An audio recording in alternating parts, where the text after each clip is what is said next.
விஜய் ஒருத்தர் வராருல்ல, வந்தா மாறுமா நான் பார்க்கலாம். நான் ஏடிஎம்கே தான். ஏடிஎம்கே தான் எதிர்பார்ப்பீங்க. கன்ஃபார்மா எதுவும் சொல்ல முடியாது.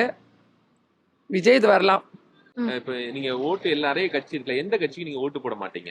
எந்த கட்சிக்கு நான் போட மாட்டேன்னு சொல்றீங்களா? ஆ. அது எங்க ஹஸ்பண்ட் சாய்ஸ் தான் சார். என் சாய்ஸ் இல்லைங்க சார். சரி. அவர் என்ன சொல்றாரோ அதை நான் பண்ணிடுவேன். யாருக்கு இப்போ சொல்ல முடியாதுல்ல. எங்களுக்கு செயல்படுறதுக்கு வரக்கூடியவர் செயல்படுற மாதிரி வந்தாலும் நாங்கள் கண்டிப்பாக அவங்களுக்கு தான் போவோம்.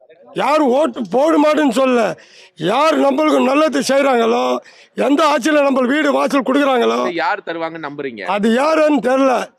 நான் வந்து திமுகவுக்கு வாக்களிக்க மாட்டேன். ஏன்னா அவங்க வாரிசு அரசியல் அன்ற மாதிரி கோர்வைக்குள்ள இருக்காங்க. அதனால அவங்களுக்கு வாக்களிக்க நான் விரும்பல. விஜய் ஓட்டு போட மாட்டேன். கண்டிப்பா பிஜேபிக்கு வாக்களிக்க மாட்டேன். சரி. இந்த 5 வருஷமா எப்படி இருக்கு இந்த திமுக ஆட்சி? எப்படி இருக்கு? திமுக ஆட்சி கொஞ்சம் கஷ்டமாக இருக்கும். எல்லாமே விலைவாசி ஏற்றின்னு போறாங்க. கொஞ்சம் பிரச்சனையா தான் இருக்கு. எதெல்லாம் வாங்க முடியல. உண்மையா இருக்குதுன்னா எதுவுமே வாங்க முடியல சரியா. வாக்குறுதிகள்லாம் அதிக கொடுத்தாங்க. மக்களை மயக்கிற மாதிரி திமுக வந்து அதிக வாக்குறுதிகளை கொடுத்தாங்க. அது சரிவர செயல்படலை. ஆற்காடு நகரத்திலே பார்த்தீங்கன்னா அதிகமான குறைகள்லாம் இருக்கு. வெறும் மேலோட்டத்தமாக ரோடு மட்டும் தான் போட்டாங்களே தவிர மக்களுக்கு தேவையான அடிப்படை வசதியெல்லாம் எதுவும் அதிகமாக செய்ய தரல. இந்த திமுக ஆட்சியில் பார்த்தீங்கன்னா பாலியல் தொந்தரவுகள், திருட்டு, அப்புறம் பார்த்தீங்கன்னா மது, அப்புறம் கஞ்சா போதையெல்லாம் குழந்தைகள் முதல் சிறு குழந்தைகள் முறை எல்லாருக்கும் தொந்தரவு இருக்குது. இந்த திமுக ஆட்சியில் மாற்று ஒரு கட்சி வந்ததுன்னா மிகுந்த மகிழ்ச்சி இருக்கும். ஆனால் வந்து டிஎம்கேக்காரங்க வந்து ஓட்டு கேட்கும்போது பாலற்றங்கரையில் தடுப்பானை போடுறேன்னாங்க.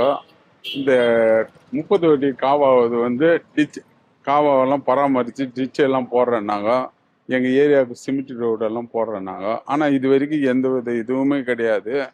நகராட்சியில் வரி ஏற்றுனது தான் அவங்களுடைய கொள்கையும் தவிர எலக்ட்ரியை பற்றி எலக்ட்ரியில் மாதந்தோறும் எடுக்கிறேன்னாங்க. அதுவும் கிடையாது. எலக்ட்ரிக் பில்லை ஏற்றுனது தான் அவங்களுடைய பராமரிப்பு. ஒன்றும் சொல்கிற மாதிரி இல்லைங்க. எப்போதான் சூரியனுக்கு தான் போகும். எதுக்குமே சேஃப்டி இல்லை, பொருளாதாரம் இல்லை, வளர்ச்சி எதுவுமே இல்லை. அதனால தான் பார்த்து நிற்கிறேன். வருமானம் கூட எங்களுக்கும் ஒன்றுமே இல்லை. ஆனால் ரொம்ப கஷ்டமாக தான் இருக்குது.